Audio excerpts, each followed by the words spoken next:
Hello and good afternoon. Here we are again for another one of our instalment of activities, principally for First Chalford guides, but anyone else is welcome to join in. So this week we are going to be looking at the little mystery bundle of white fabric and a safety pin that came in your envelope. Everyone in our guides will have had an envelope through the letterbox, and our rangers too. This is also for Spotty Dotty rangers. And today you're going to need your little white parcel. You are going to need some pens, and afterwards we will discuss whether or not you might want additional sparkly things and a needle and thread and scissors. But anyone can do the first bit, and then you can work out from there which bits you need next. So undo the safety pin, put that out the way to one side, don't lose it. Open your triangle. You will discover you have a piece of, mine is purple and blue with flowers on it, and a white piece of triangle, of cotton fabric, a triangle, just reused out of a sheet. So this is a, what's the singular term for bunting? A bunt, because we've been, this week's meeting, we will have been talking about how, as members of Girl Guiding, we're part of something more. We're part of that stretches around the district, the country, and the world. And hopefully, I will have shown you the We Are One voice video that the Girl Guides of Lebanon have recorded at the beginning of this meeting. And if you weren't in the meeting, fear not, I'll put a link to it in the comments. So I was thinking, with this bunting, we're all part of one unit. We're part of First Chalford Guides, or Spotty Dotty Rangers, and when we join back together, we are going to join up all of our bunts, these individual bits of bunting, to make one long stretch of bunting all about who we are. This is where the pens and paper come in. So there is your bunt. Hopefully you can see that okay. Yeah, we'll move that up a bit. There we go. I am going to, first of all, write my name on this. So I am Mary. Make sure that you have paper underneath your fabric, because whichever pen you use, even if you're using fabric pens, will pretty much certainly bleed through, and no one is going to be thankful to the guide that encourages their child, their young person, to stain their floor, desk, bedding with sofa with a marker pen. Right, so that's who this bunting is about. Let's spend a few minutes thinking about, well, what do I like? Well, everybody watching this will know that I'm a guide leader and a ranger leader. So here is my best trefoil.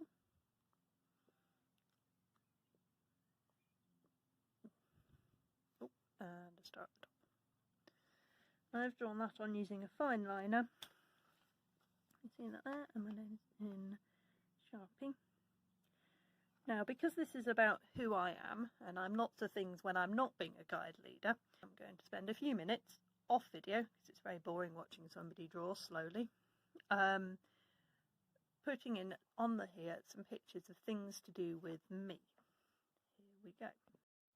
Okay, so after a small amount of pondering and some doing the best drawing I can do, I've used the marker pens that I've got, the felt tips, depending on what you've got, to come up with my little piece of bunting. I put the groups that I'm in, and I put sort of different things to do with who I am. So those of you that know me will know that I have an elderly Springer Spaniel. There she is. I really like camping with a good campfire. I like being outdoors, believe it or not, that's my hammock hanging in those trees. I love gardening, so I've got some plants. I work for a charity that's a conservation charity, so there's stuff to do with my charity.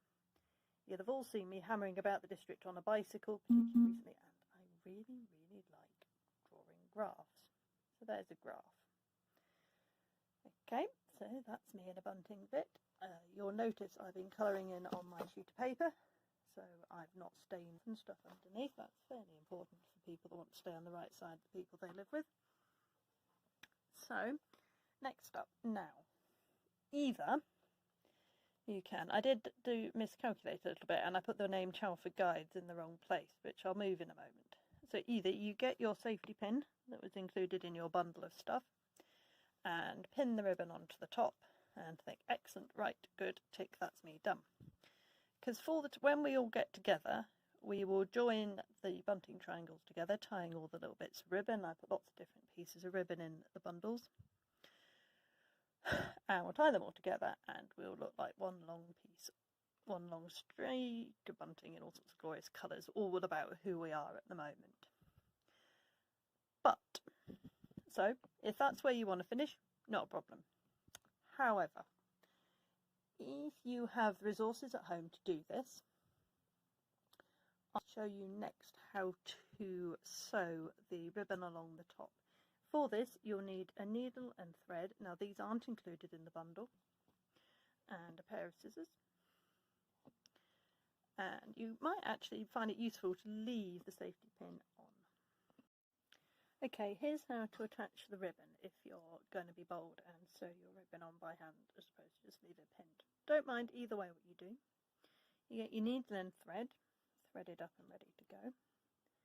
You push the needle through both the fabric and the ribbon, pull it nearly through and tie the tail of your thread to the long running bit of the thread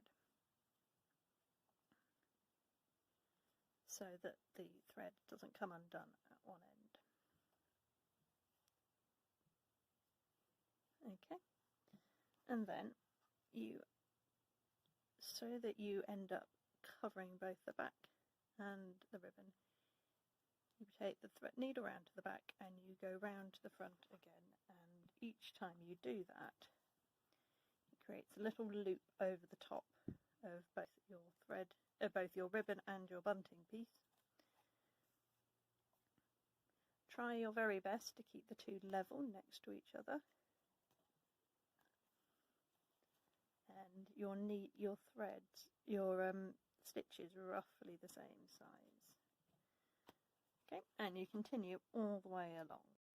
Once you have gone all the way along the top of your bunting piece and all the way along the second part of the ribbon, you can see my stitches there, and you've come back to the very end, you tie your piece of sewing off, you push the needle all the way through both the ribbon and the fabric, where you end up with a little loop for your stitch. You push the needle through the stitch and you do that till creating a little knot on a loop. It gets increasingly harder as your thread gets shorter in order for you to sign off your little bits of thread. If you cut off the tails, and you might want to leave the safety pin on just so you don't lose it, and also because we'll need that for connecting everything together. And there you have your bunting piece.